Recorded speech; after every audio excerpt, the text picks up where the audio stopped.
About a day or so ago, I put out a video about this over on my second channel. Go subscribe over there if you haven't already. And I figured that by now, the media and other influencers and stuff would have picked up on this information, and it would be the only thing that everyone was talking about. But I was wrong. Because as I look around, I do not see many people discussing these details that I think are very important details. So I figured that I would make another video to post right here on my main channel, so this info can be exposed to a wider audience, since we cannot rely on the mainstream media to do their job. But like I said, I think this is very important information, because we have now heard from multiple people related to Lance Twiggs. There are multiple interviews out there. And if you've been watching my channels, and maybe even other channels, chances are you've heard a little bit about what people related to Lance Twiggs have been saying. We know that he was kicked out of his house by his parents. His family says that he was problematic. He became hateful. He hated Christians. Started hating his own family for their values. Became strung out on drugs. We've learned all of this from people related to Lance Twiggs. Now, all of this info is alleged because, of course, it's coming from his family, but I believe the family. I mean, if a family member feels strongly enough that in a moment like this, they're going to come out and put out this information, I think that means that things are even worse than we know. That's what I think. But we've heard all of this information. There are family members who are scared of Lance Twiggs, wouldn't even bring their kids around him anymore, didn't want to be around him anymore. They said that they thought he was dangerous, maybe capable of hurting someone. They're freaked out by Lance. Well, there's another interview with a family member that's been floating out there for a few days now. And like I said, I went into full detail in this about this interview over on my second channel. But long story short, in the interview, this family member, this person related to Lance, literally says that they think Lance radicalized Tyler. They think that once Tyler started being around Lance, Tyler started going down this radical path. And in many ways, it seems like this family member is kind of putting the blame more towards Lance. Like Lance is the one that they believe influenced Tyler. Now, as I just said a moment ago, a family member coming out and saying something like this about you in a moment like this, that says a whole lot. I think that says a whole lot. To come out in a moment like this and say, hey, you know, my family member, I believe they radicalized Charlie's killer. And the family member even stated that they want everyone responsible to be taken down, to be arrested, right? They said that. And I feel like the reason they said that is because they strongly believe that there are other people responsible, including people they're related to. And I just felt like this is kind of big information. I thought that I would wake up the next day and you're going to see everyone talking about it, but that hasn't been the case. That has not been the case at all. Instead, everyone's reacting to like Jimmy Kimmel, and there's all this other stuff going on. And as all of this other stuff is going on, there's important information like this that's kind of flying right under the radar. And I'm doing my best to try to pick up on some of this stuff. There's a lot of distractions. You got to dig through so much stuff to get to like the stuff that actually matters. Because in the grand scheme of things, there's a lot of drama and stuff going on that ultimately is not going to really matter much. It's definitely not going to matter as much as, you know, these key details that are coming out about Tyler and Lance and their relationship and what influence Lance had over Tyler. And, you know, when you hear this from this family member, it really makes you think about those messages. It really makes you think about those weird text messages, right? And it really just, that reaction from Lance, why? And the whole conversation, it's really, I can't even find the words to describe what it is. But it just gives me a very bad feeling, especially hearing from Lance's family members, and all of them are saying, yeah, this kid went psycho freak and started hating all of us, and we were scared of him, and I think he's the one that radicalized Tyler.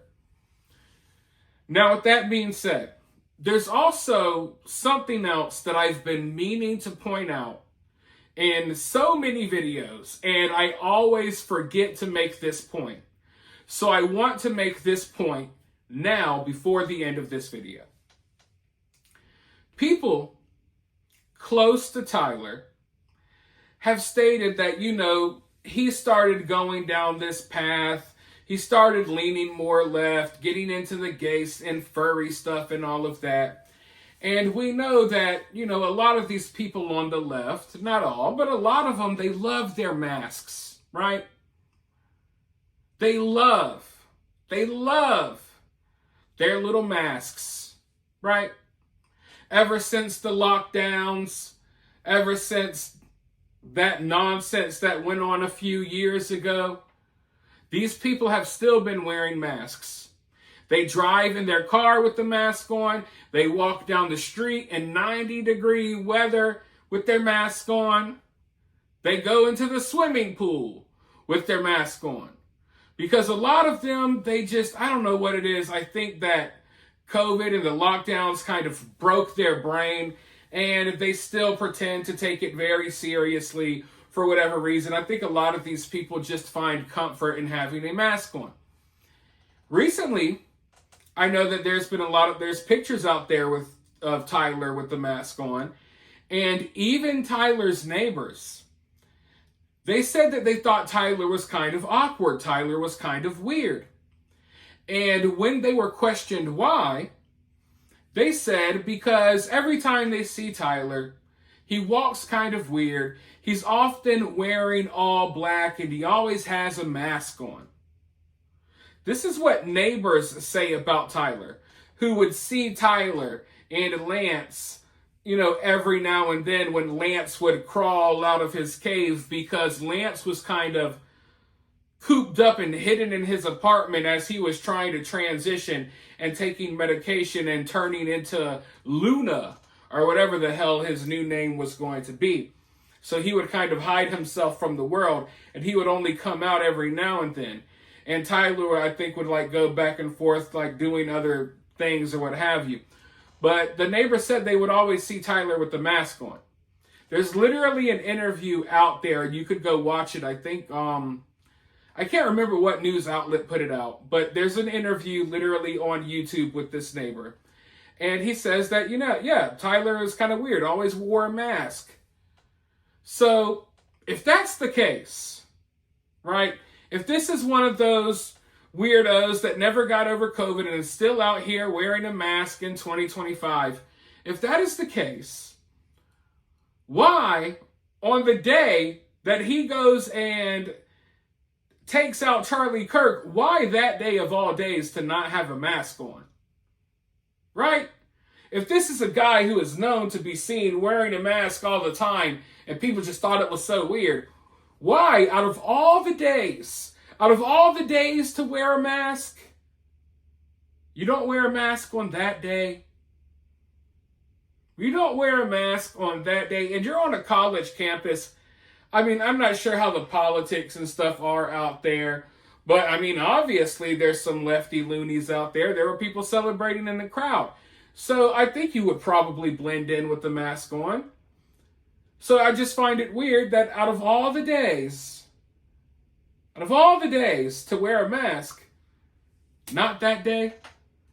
And okay, let's say he didn't want to wear a mask while he was on campus. He thought he would blend in better without one. Okay, well, you're not going to wear a mask to the Dairy Queen down the street. or 15 minutes down the road when you were spotted there. And I'm not saying this means anything. I'm not even saying this is a big deal. This is just a little observation that I've been meaning to point out for like almost a week now, and I keep forgetting to do it in every video. So yeah, I don't know. It just seems kind of weird to me. It's just a weird little detail. You know, because this neighbor that was speaking out, they had just seen Tyler not that long ago wearing a mask. It's not like they were talking about, oh yeah, he was wearing a mask in 2020. No, they were saying he was wearing a mask like a week before he killed Charlie.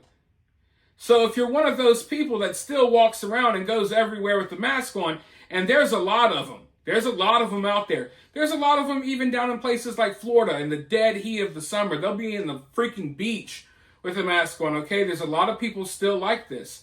So it's just kind of weird that out of all the days, you decide, okay, today's the day. Today's the day that I'm not worried about anything and I'm not going to wear a mask anywhere I go, even though I wear a mask every other day. So, I don't know. It's just a weird detail. And then, okay, if you're not going to wear the mask when you take out Charlie, if you're not going to wear the mask on that day, what were you wearing a mask for on the other days? Were you ever concerned about COVID and all that stuff? Or were you out there doing God knows what, hiding your identity? Who knows?